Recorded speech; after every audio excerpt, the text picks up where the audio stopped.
Good morning. Cliffs of Moher. And I have my intro back more and more. Okay, Cliffs of Moher. Unfortunately, this was the only day we had fog, so we really didn't get to see it. And I don't know if I'm going too fast, but I'm really just basically filling out this brochure.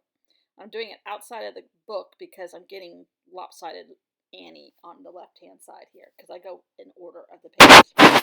Cliffs of Moher on the coast, still considered on the edge of the Burren. This the rock that covers this landscapes in this region of Ireland. They are about 390 feet to 700 feet tall.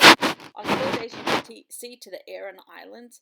The Aran Islands is where they make all the sweaters that they get the wool from New Zealand for, because their sheep are mainly raised for meat. Let's see. One of the most visited places in Ireland.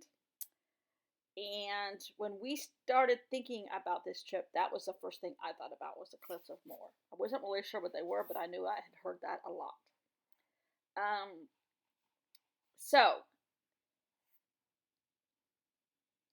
it reminded me of my growing up days in Northern California, along the coast, Bodega Bay, and such, Stinson Beach, where I really grew up. Let's see. I wrote some stuff down. The fort that was here was called Mother, Mothar, or Moore in Gaelic, and was in the place where the replica is now.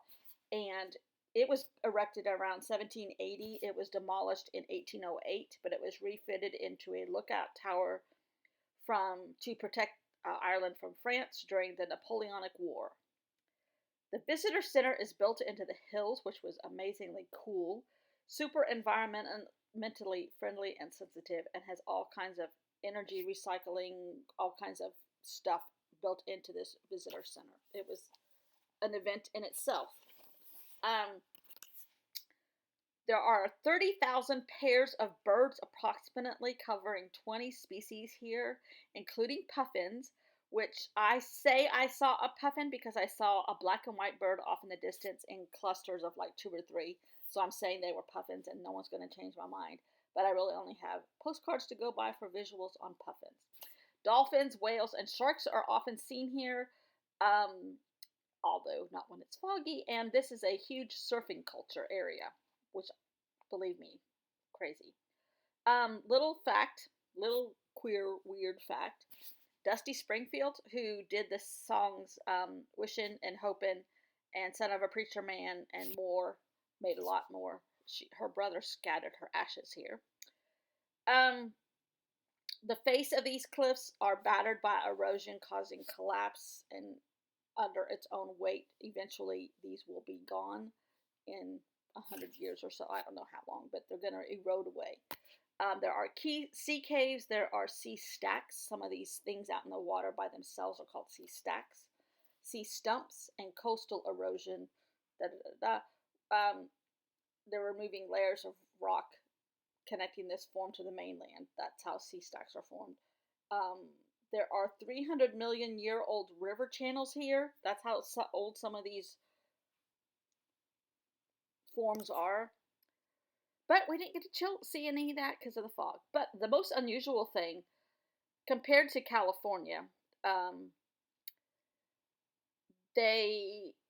when it's this foggy in California, I was used to it being cold also. It was not cold. I had on a windbreaker, basically to keep me from getting drenched in fog.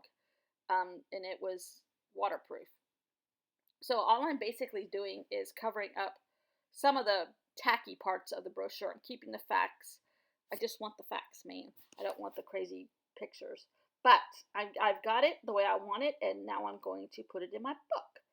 I'm going to add a couple little puffins that I have been working on practicing drawing, but those aren't finished yet, so I got to go with what I got so far. But I'm on my way to a pouring class at art camp today.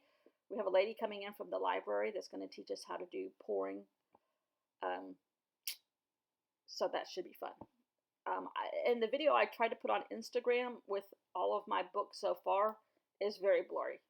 I guess it wasn't in focus. I don't know. I tried to do it with this camera, but I didn't have it in focus correctly, so I'm going to try to redo it just with pictures. So here I'm prepping some pages for tomorrow just because I had green paint here and I have one of those little dauber things and I'm making polka dots because that's what one does when you have a dauber and green paint and you're still in Ireland. Traveler's Notebook, right? Right. So thanks for watching. I am getting my mojo back. I feel much better about it. I'm not going to try to talk through every step. I'd rather talk about the trip and the things that we saw and felt and all of that rather than explain what I'm doing. So thanks for watching. See you all tomorrow. Bye.